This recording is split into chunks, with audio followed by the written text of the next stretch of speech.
Happy Wednesday, everybody. Today we're going to be putting a DCC board in our SD80Mac.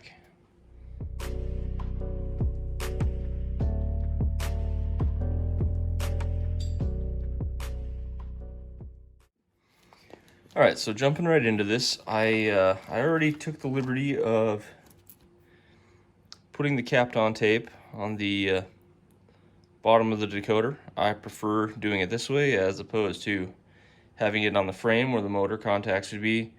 I just like to be able to get into the frame and not have to remove the tape should I need to do maintenance. Also make sure the motor contacts down there at the end, the little tiny tabs, don't have any tape on them. You'll need those for good electrical contact. As I've mentioned a couple times, I'm switching over to TCS on everything, so there is our decoder number for these. If you don't have any Kapton tape, make sure to get it. TCS decoders don't seem to come with any in the bag. I think Digitrax and NCE do, so just something to be aware of. And then if you are installing it on the decoder, you'll probably want a sharp pointy bit of some sort. You can certainly do the box method for getting into these. I prefer to just wiggle the bodies off, so we'll do that now. I already went ahead and removed the front hand grabs on these. They tend to pop off and disappear, so I just took some time and made sure that they were already removed. There it comes.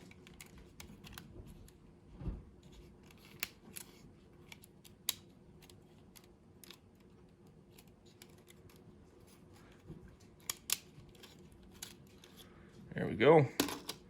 Don't need to remove the bottom frame rail.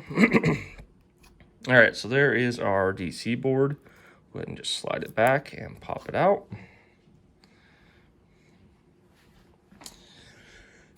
Just like most other Katos, you'll notice that there's a motor tab that goes in the up direction and a motor tab that goes in the down direction. Just make sure you make note of that. We already taped up our decoder, otherwise right there is where you'd put the tape. And these are quite a bit tighter than the average Kato decoder. You'll see there that there's a relatively tight slot that you got to get those tabs down into. Once you get in this position, the decoder is kind of in a downward cant. It should be pretty close to sliding in. There we go, like so. It's at this point you want to go ahead and just make sure that you get that motor tab underneath there, like so. And then a little forward pressure and downward pressure, and slot it forward. I've noticed with the TCS decoders, the boards are a little bit thicker and they won't quite slot into that back tab there. Not really a big deal. It seems like they're steady enough. Looks good. And that's about as hard as it gets. Let's go ahead and put the shell back on her.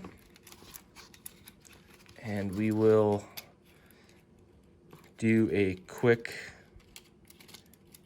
program and speed match to the CSX I got sitting back here. These are going to run as a pair.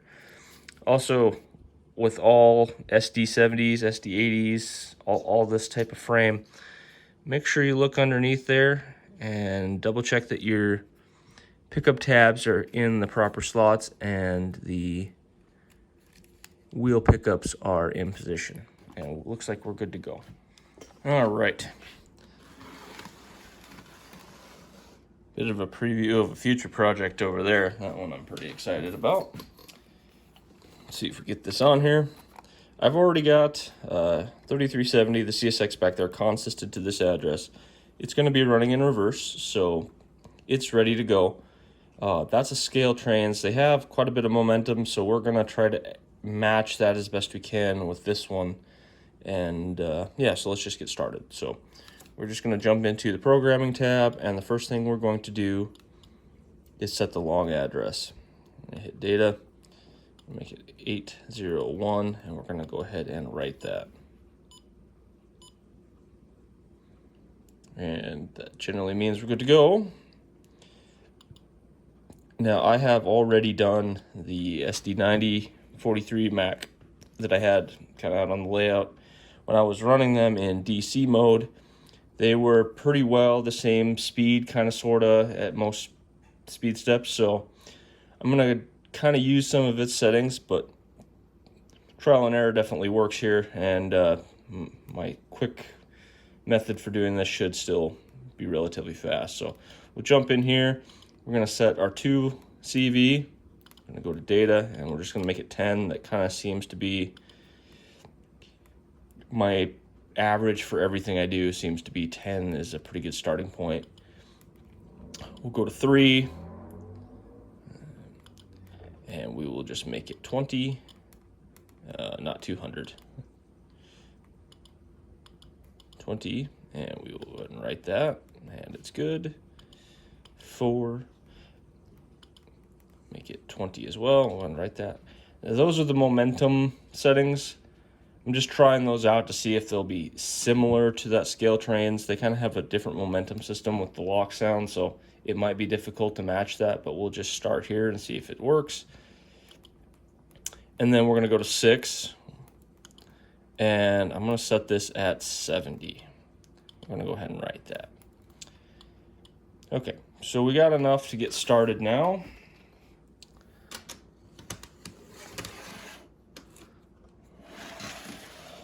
And if you've seen me do this before, we'll just do the same method. We are just going to turn these up to 49. And we have a problem already. Lights work, but we don't have any throttle. Okay.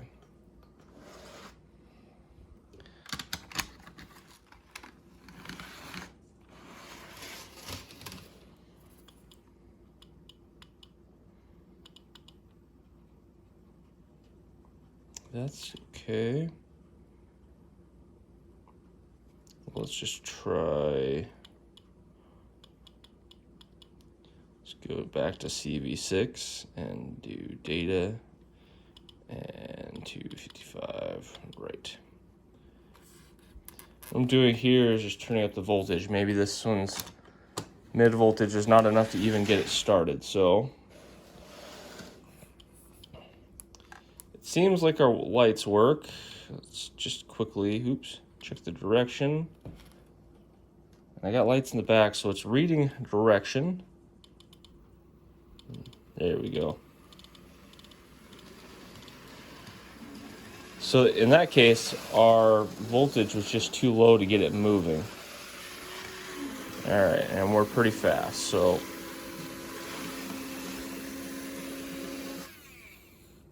this time we're just going to go ahead and try 100 and see what we look like.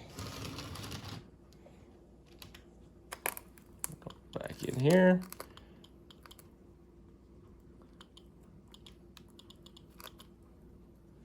Could also just been an error in the programming step, so we will try this again.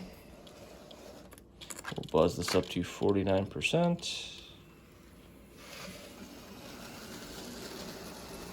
Let them come up to speed. And we're getting closer. We will do data. We'll try 80 again. We must have just had an issue with the programming.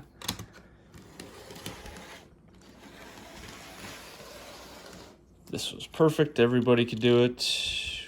Back down to 49%.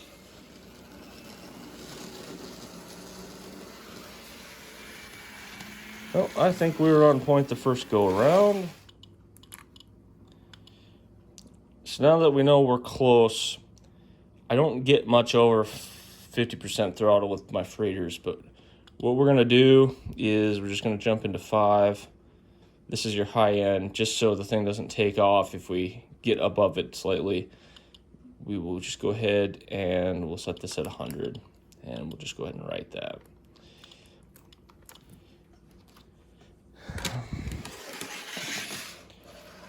Again, with most of my freight engines, I don't get much above 50% throttle ever, so probably isn't going to be a big deal.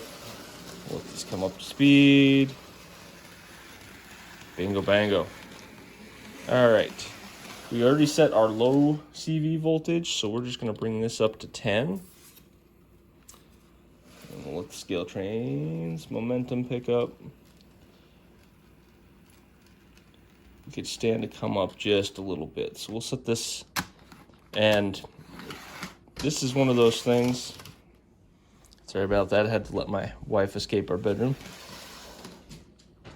Because our start voltage and our mid voltage, the CV values are relatively close, it's not going to take much on the low end to actually get this to speed up just a tick. So we're going to go back to 2, and we're going to read it. I think it was 10. We're going to set it at like 12.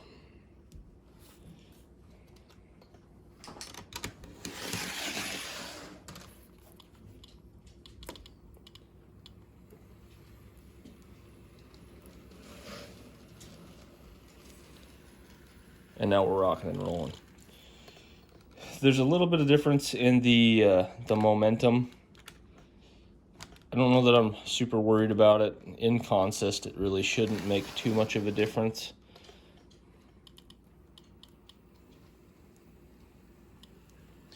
For the most part, once they're running, they'll be good to go. So next thing we'll need to do is I'll get some microtrans couplers on this bad boy, and we will be off to the races. This should be an awesome little consist. All right, everybody, thanks for stopping by. I will see you this Friday for a rolling stock review. Bye now.